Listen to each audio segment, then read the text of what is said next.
Whether is this the right career path for me or not? Am I signing this offer letter? Is this relevant for me or not? And we were talking about this earlier. It's a blend of East and West. So there is that hustle to grow and to thrive because everyone around here is hustling. So the city never sleeps. And I don't think it's for the weak for sure. So if you're somebody who's ambitious, this is where you should come. But I've also seen this has also got that blend of West where there are people from all over the world. So there's so much that you can learn. You can develop a global mindset. If you choose something right now, like in your early 20s, that's the career path for the rest of your life. I don't believe so. And I also think because I work so much with Gen Z, like you said, they put a lot of pressure on themselves and they think, oh my God, I have to make this decision now because my entire career is dependent on it. I have changed my career 5 times. I'm sure you have also multiple times. There are people who go through their own journeys. So I think the biggest myth is that you can't make a pivot and that you can't make a change. People talk about marketing, but they have a zero presence on LinkedIn. When people talk about maybe social media or maybe designing and other thing, but they do not know, or maybe the projects are not there in the social media platforms like LinkedIn. But as you have mentioned, that do not post the social person stories if you're not comfortable. It's entirely fine, but at least post something which people can actually relate with your CV or maybe the profile, the portfolio you are building. CV is really tailored to the job is very important. So going through the job description and reading the keywords that are popping up and making sure that your CV actually reflects that. Keep your options open. Don't only say I want to work at the big four or I want to work at the big banks. Right. Explore the local market and the local companies, smaller companies as well. Hi everyone and welcome to another episode of Her Talks, a podcast by Women First Jobs. We have someone amazing today with us who is going to share great insights which is really relevant to your career journey. Thank you so much for subscribing our YouTube channel, Instagram, and all the social media platforms. And keep on showing this love so that we keep on bringing the amazing guests on our platform. We all face the question several times whether is this the right career path for me or not? Am I signing this offer letter? Is this relevant for me or not? Should I join this sector or should I leave it early? Is 1 year of experience is great or 10 years of experience relevant? These are questions which we keep on getting, keep on struggling, and keep on brainstorming every day in our daily life. But we have someone amazing who can answer these queries. So let's all welcome Meher Sindhu Batra. Hi, Meher. Hi, Priyanka. Thank you so much for having me today. Thank you so much for coming on our show. And I'm sure this episode is going to be very relevant and informative for so many career aspirants. I hope so. So you have worked in UAE, you have worked in UK as well as in India. So how did you find there is a cultural difference in terms of the career aspirations, or maybe for the people, those who are struggling or navigating their ways through the various career opportunities? Yeah, sure. So all 3 countries are very fast-paced in their own way. India, I feel, in terms of career aspirations, is still very much predominantly focused, and the expectations of what your parents want or what the society expects from you is there's a lot of burden on us. Like I did chartered accountancy because I wanted to make my dad proud. I have friends who did medicine or got into engineering because of the same reason. So there's a lot of, I feel, parental expectations which we carry on our shoulders as Indians. Whereas in the UK, it was a little bit different. What I noticed is that people were not afraid to take pivots or take career breaks. Work-life balance was a big focus in the UK, and that was a big change for me because I came from this hustle mentality and suddenly nobody worked beyond 6 p.m., 7 p.m. So that was really nice and refreshing to see. And in my team, I was in strategy consulting. So I was an accountant. There was somebody who was geography honors. There was somebody who was English honors. So it was a mix of people. It was not very path bound. So you could always pivot your career, which was again, something I had not seen before. In the UAE, I feel, and we were talking about this earlier, it's a blend of East and West. So there is that hustle to grow and to thrive because everyone around here is hustling. So the city never sleeps. And I don't think it's for the weak for sure. So if you're somebody who's ambitious, this is where you should come. But I've also seen this has also got that blend of West where there are people from all over the world. So there's so much that you can learn. You can develop a global mindset and really expose yourself to different industries that are thriving here. So yeah, in terms of, I think every stage of my career has been different because I have lived in 3 different countries, and I think there's not one right country. But yeah, each of them has its own unique personalities. Meher, you work a lot with Gen Z. And do you think, like, I have personally observed that they feel a little bit pressurized as per the passion related path for themselves. So, do you think that they should focus more on that path, which is driven by the passion, or they should actually keep it kind of a blend, including the skills as well in that way? That's a great question, Priyanka, and it's something that I get asked very often, ma'am, should I follow my passion? But many times I get also queries like, I don't know what my passion is. And I believe that sometimes you have to explore different things to understand what your passion is. I also feel something that you're good at and something that comes naturally to you, like you said, skills, that also automatically becomes your passion. So, for example, if I really like networking or talking to people, that won't feel like work to me, and that will become a passion. So, I would say that instead of trying to figure out what is my passion, go back to thinking about what are the things that you really enjoy doing, and whether you can develop a career out of the things that you really enjoy doing. And of course, if there are few things that you really like, maybe build your skills to become the best in that field, because that's how you'll become an expert and develop that kind of speciality that everybody would want to work with you.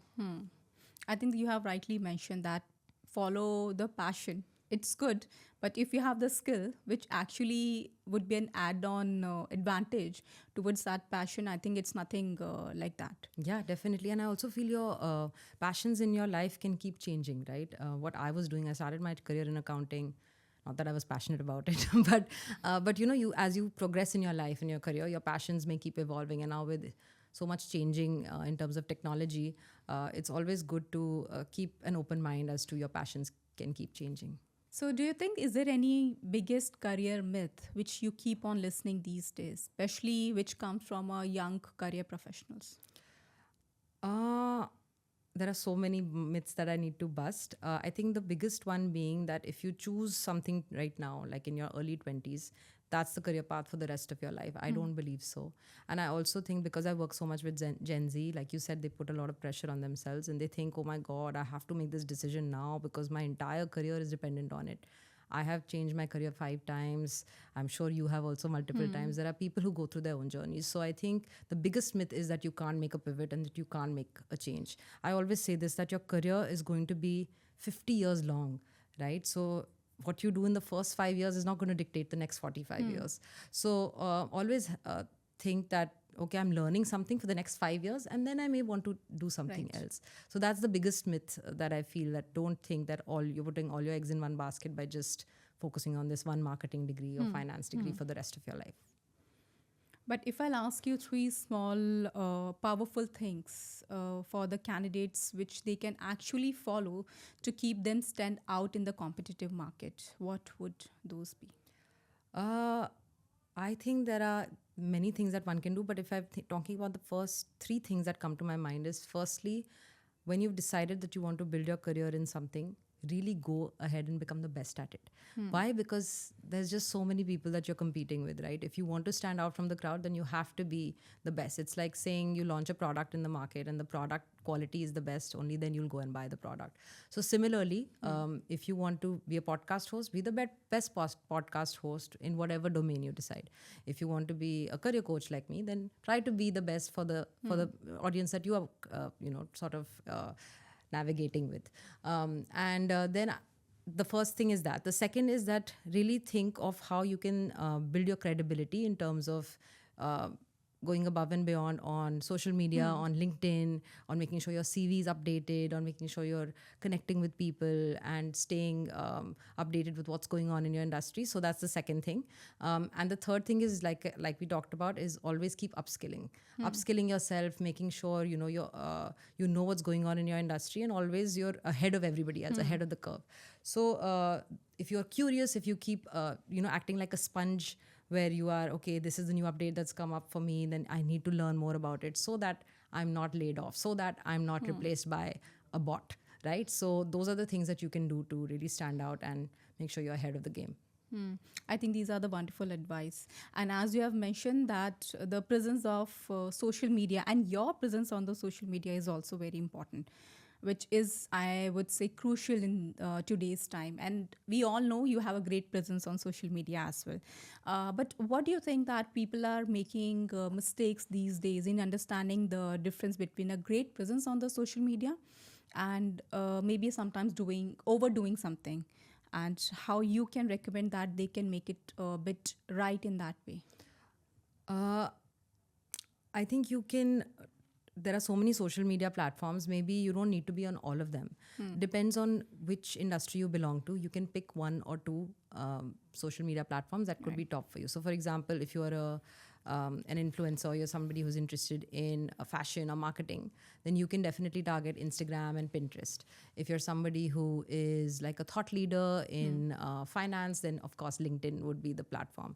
So use it to your advantage, because everybody's going to Google you, right? So what comes up when you are Googled is really, really important. And I don't think LinkedIn should be treated as a place where is just my CV or a copy paste of my CV. It is a place where you can interact with other people. It's your reputation floating online. That's what I Right. believe.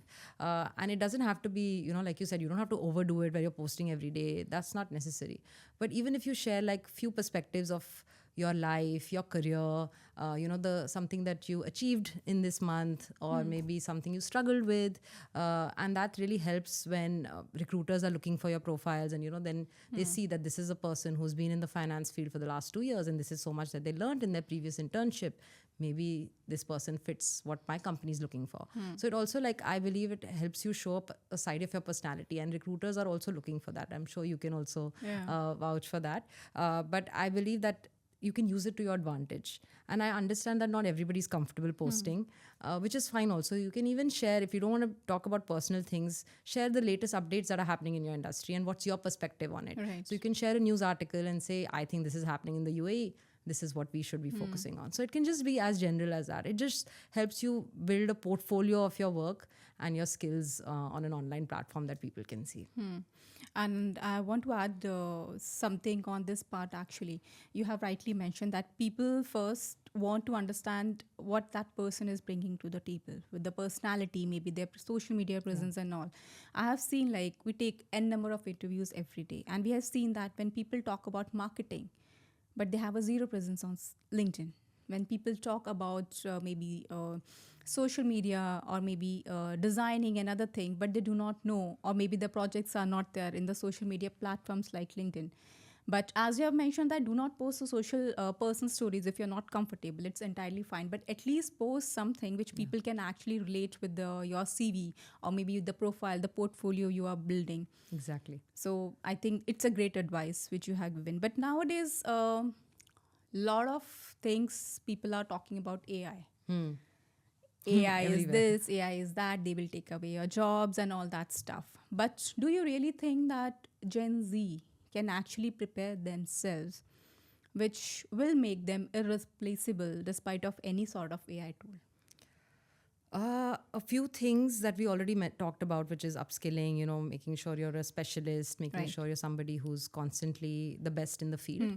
I believe that, Priyanka, I think there is two sides to those coins. One belief is, they're going to take away all our jobs. And that's a very depressing belief, I would like to Right. think. I believe that there will be some change to all our jobs. I believe we will have more free time Yeah. because some of the redundant and boring things will be done by technology. But I also believe this is a great chance, which is the other side of the coin, is that this is a great chance to maybe exploit AI in ways that we have not imagined. So helping us become more productive and focusing on things that maybe could have been side hustles. So maybe, adding another income stream in that way. Or even I'm sure AI is already doing it and creating new types of jobs now, right? So there's going to be, what I read recently was somebody who's going to be like an AI workflow manager. So companies are going to hire these AI experts who will help your company become more good at processes, etc. So there are different types of jobs now come. Space economy is going to be a big thing now, exploring the space world. All of this is really fascinating to me, at least. So I think don't look at the negative and focus on what can I do now to really grasp this opportunity. And very soon we're going to have Gen Alpha entering the workforce, another 2-3 years, right? So that's another generation who's going to be very good with technology. So Gen Z is going to be left behind if they Right. don't adapt to technology Right. as fast as Gen Alpha is going to be really good with it. So yeah, that's my 2 cents on this. So when we are talking about Gen Z, I want to understand. See, we are millennials, and we have seen that kind of a culture in our life that stick to something, stick to the job. I mean, like give your 100%, or I mean, like if the boss is asking you to give slightly extra, that's fine because you are in that job. Maybe 5 years, 10 years, prove yourself, or just climb the ladders, small baby steps, and just see like if you really fit in that. So that kind of a pace we have seen, and that is what we did in the past as well. Yeah. But I have seen now Gen Zs, they generally don't stick at one place. They don't believe in this mindset. For them, if it is working towards their mental health, I would say they are fine with that. Otherwise, they will move on. So, what is your take on that? 100% echo this. I coach a lot of Gen Z students, and what they say is one of the first things they say is that, I want independence, I want autonomy. And I see Gen Zs taking career breaks in the Career start of their breaks, careers, right. and they're taking mini retirements, and they're going to travel the world and explore the world because they don't want to wait till 60 to Right. live their life, which is a great mindset. I also believe, and I was having a conversation with a friend, is that us millennials, we were too bound by job security. Okay, what will happen?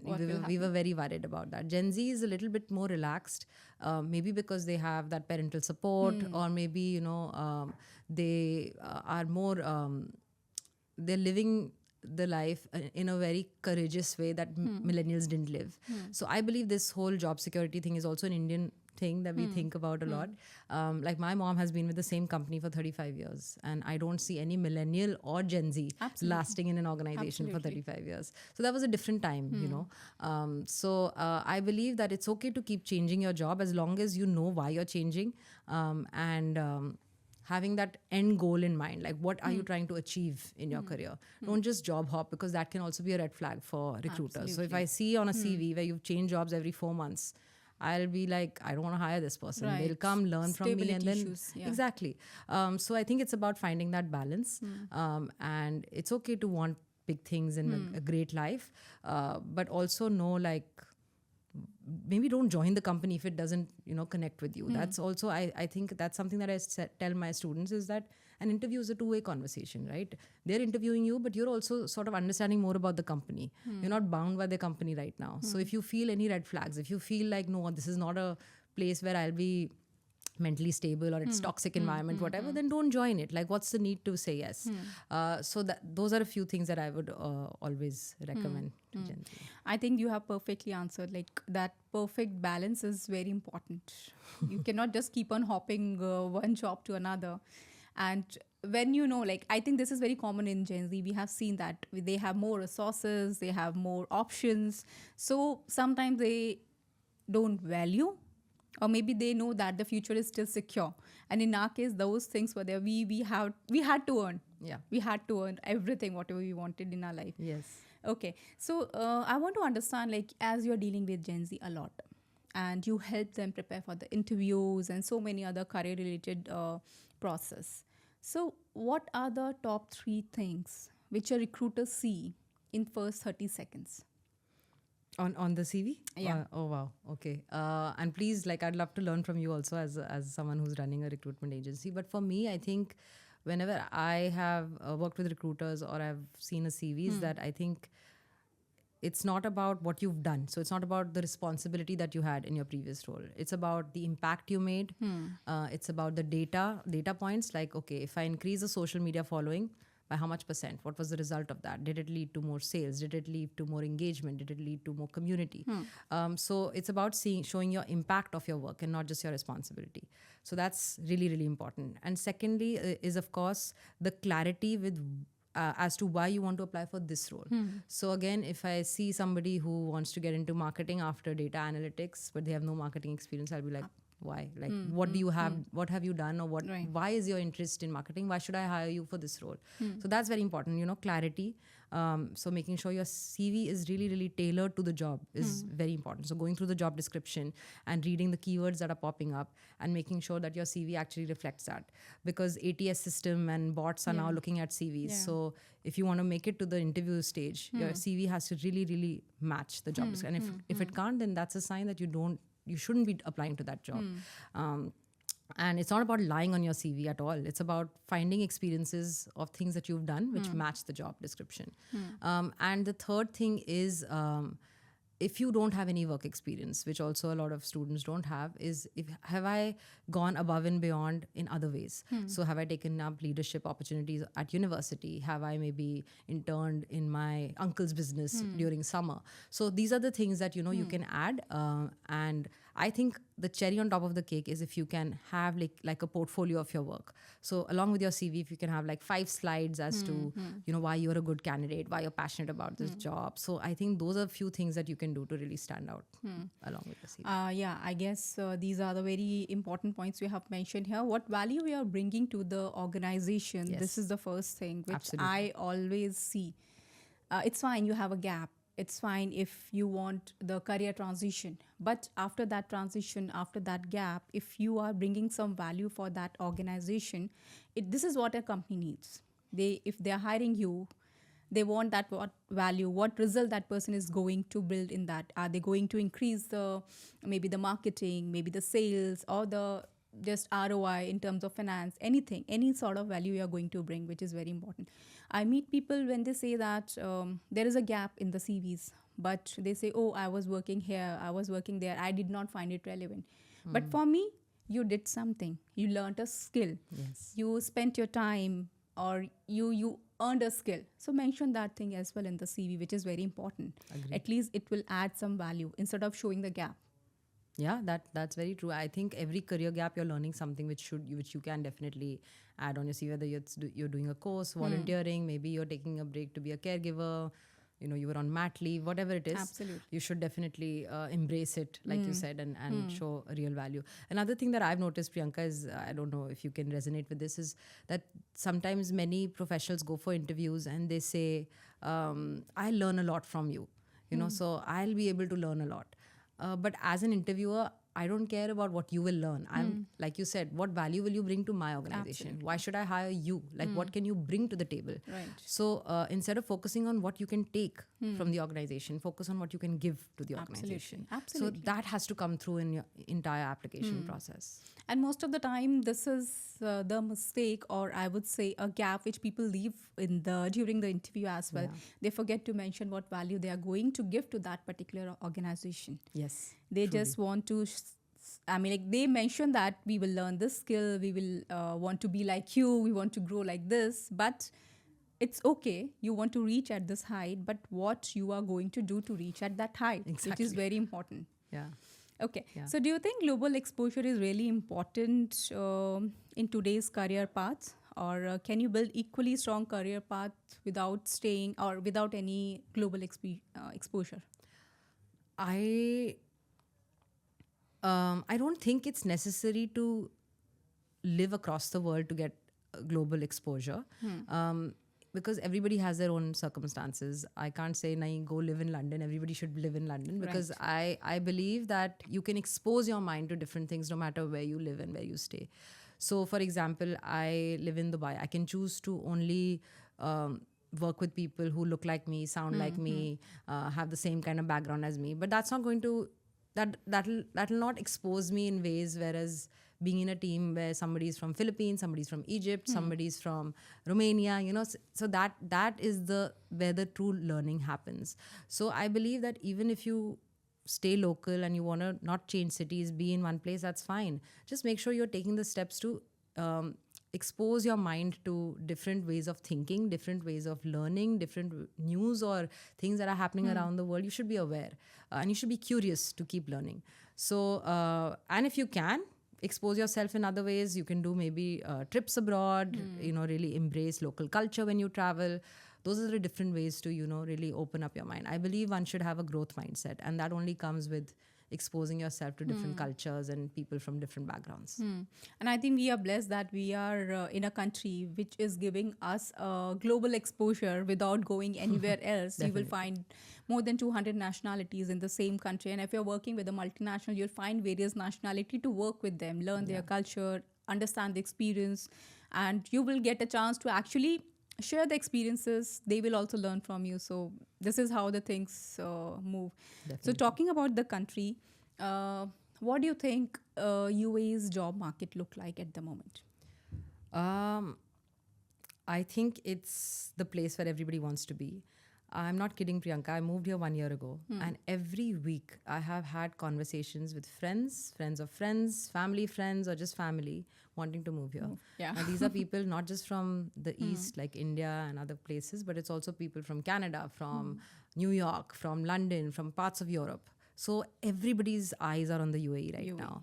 So and I recently read we just crossed the population of 4 million people here, and it's growing very fast and quickly. So definitely, where there is a growth of population, there will be more opportunities because hospitality will increase, tourism will increase. All of that will obviously boom and pump up the economy. So yes, in terms of job markets, there are some industries that are going to thrive. And AI is also being a big, how the government is really pushing for AI initiatives, and Abu Dhabi is going to become the next AI hub as well. But in terms of the reality on the ground is also because everybody wants to move here, the demand for jobs is more than the supply for jobs. And that's why I was talking to a recruiter recently, and they said within 4 or 5 days they're getting 2,000 plus applications, and it's insane. It's right normal. Like how can one, right. it's normal now, but how can one physically go through 2,000 applications? And that's why here in this country it's very important to know the right people and network with people, and maybe ask for referrals or opportunities that are not posted online. So definitely tapping into the hidden job market is really, really important. And I think right now there is definitely more demand for jobs than supply, but I feel as people come here, companies will start establishing their presence, which is what we are reading also now. JP Morgan, Goldman Sachs, all of them are wanting to set up base here. And then a lot of, because the visa rules here are so lucrative, you can set up businesses. So tomorrow if I want to start my own company and have 2 people company, I can, and then employ more people. So it's not just about targeting the large companies. I feel there's a lot of growth which could happen in the small and medium sized companies, because there's also no visa restrictions like in many other countries. So I would just say to anyone wanting to work here is keep your options open. Don't only say I want to work at the big 4 or I want to work at the big banks. Right. Explore the local market and the local companies, smaller companies as well. Absolutely. I think that's a great advice. And adding to that, like, not only keep your options open, be present. I mean, there is a saying: if you're out of mind, you're out of sight, you're out of mind. Yes. So if you will be there, visible on LinkedIn, on the social media platform, you're engaging with the hiring managers, recruiters. These are few things which you can do actually to register that presence in their mind.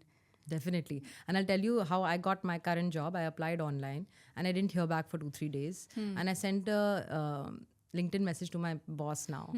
And when I joined the organization, she said that if you hadn't sent me that LinkedIn message, I would have rejected you, because I had so many applications. So, these little things. And recently, one of my students also got an internship opportunity because of the messaging, right? So don't undervalue these little things that you can do to stand out in this very, very competitive market. No, I keep on hearing from the people, they say that, oh, they might not read my message, they might not get my email, why to do that? But you would not believe, like, I had few interns and I got them because they approached us. They sent an email, and every day we also get thousands of applications, but they took the efforts to write the email to the admin people, to me, to LinkedIn and other things. So they did the multiple efforts, and that is why they are with us. Yes. So these are the small steps I think everyone should do. And even when I moved to Dubai from India, at that time, like, I did the same approach. On LinkedIn, I approached few people, hiring managers and all, and this is how I got my first opportunity within few months. Amazing. So I think this is This is the way to go. Yes. But like you're saying, I also talk to students who send maybe 20 messages and they don't get replies, and then they take it very personally. Yeah. That nobody replies, and there's no point, like you're saying. I believe that you should not take it to heart. Right. And people are busy. There's so much going on in this city, in this country. Just keep going. Think of it as something you have to do with every Right, application, right. and it's okay. The result will, the right opportunity will find you, but you have to do your best Absolutely, and keep yeah. going. Don't You take have to put rejection your to heart. efforts. Yes, Absolutely. exactly. Just imagine if a person or an organization who's getting thousands of application, they might forget about your application as well. It might be possible your email are going into their junk or the spam folders. Yes, So rightly mentioned, do not take it to your heart. Yeah. Just keep on trying. yes. Like you said, out of sight, out of mind. Out of right? mind, yeah. So Meher, tell me something about your personal life as well. I know you recently moved from UK to this country. So how is this new place treating you? It's really nice. It's been really quick. The year has gone by really, really fast. What I really like about this place is that you can always find people who are like you. So I'm a new mom, relatively new mom, and there's a lot of support in terms of what other moms are going through, and there are communities that you can join. There's a moms in Dubai community, social moms community. So there's a lot of activities that way that you can get into, and even in terms of industry, like there's a lot that is booming. My personal life here has definitely thrived because there's a lot of support when it comes to running a household and having a little baby. So, and also pursuing a career. So definitely that way it's been a luxurious life because you get more for your money than I would in the UK. So here it's like money well spent because you're doing it for your own mental stability and mental health.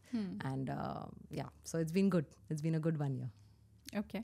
But I think most of the time it happens that females, those who are working and they are managing a kid as well, it is a kind of a roller coaster for them. It's emotionally straining, and when the support is not there, what is your take on that? I hope you have a good support at your home as well. Yes, now I do. I think you're completely right. It's a roller coaster because the mom guilt is really real, right? So if you are away from your family or your kid for even a few hours, you feel very guilty. But it's something you live with then. I guess you just get used to it because you're doing something for yourself, for your own mental health, for your own progression, and also for the family in general, right? Having extra income, good income is good for the family and for the children as well. Yeah. And you become role models for the kids. So I believe that being a working mom is a very bittersweet thing. It's bitter because you feel guilty all the time, but it's sweet because you feel proud of keeping going and having a double income household. And I do have support at home. I don't think it is possible to be a working woman without any support, whether that's family support, parental support, in-laws, or having a nanny, or children being in school, daycare, or your partner being more flexible. So it depends on, what type of support you have, but it's very important for a working mom to have different types of support so that she can thrive in her career. It's very crucial actually to ask for the help as well. Yes. Because on one hand, if you really want to grow in your career paths, on other hand, you don't want your child to be suffer as well.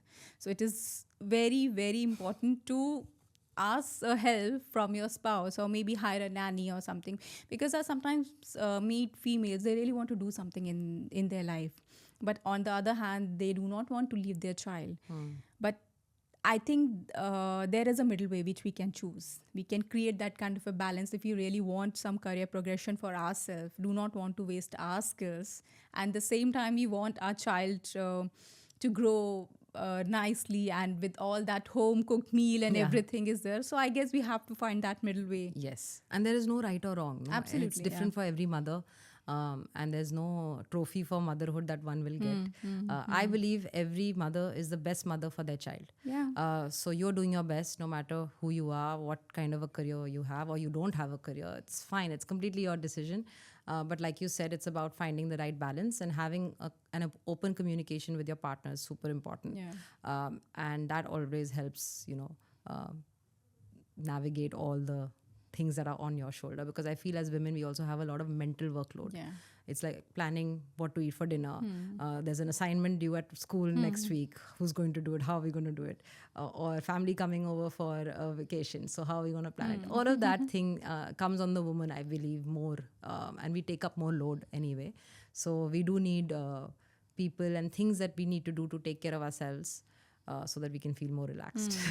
I think you have rightly mentioned that most of the time we keep everything in our head. We generally do not share with our spouse as well. If there is a school assignment, I think they can also do this thing, right? They should also feel the value, like, I mean, parenting is a mutual goal, right? Yes. It's not just the motherly task that she has to maintain everything. Agreed. I think it just comes inherently to us that we want to be in charge and we want to do things nicely in our way. And like you said, it's about asking for help, and whether that's family, whether that's your partner, whether it's a friend, whoever it is. It's about, voicing what you're feeling before going into this black hole of burnout, because that is very real for moms as well. But Meher, thank you so much for coming and sharing a lot of knowledge, especially for Gen Z and the people, those who are actually transitioning from one career to another. Thank you so much. All the information and all the insights were really commendable. Thank you so much for coming. Thank you for having me, Priyanka. It was lovely talking to you. Likewise.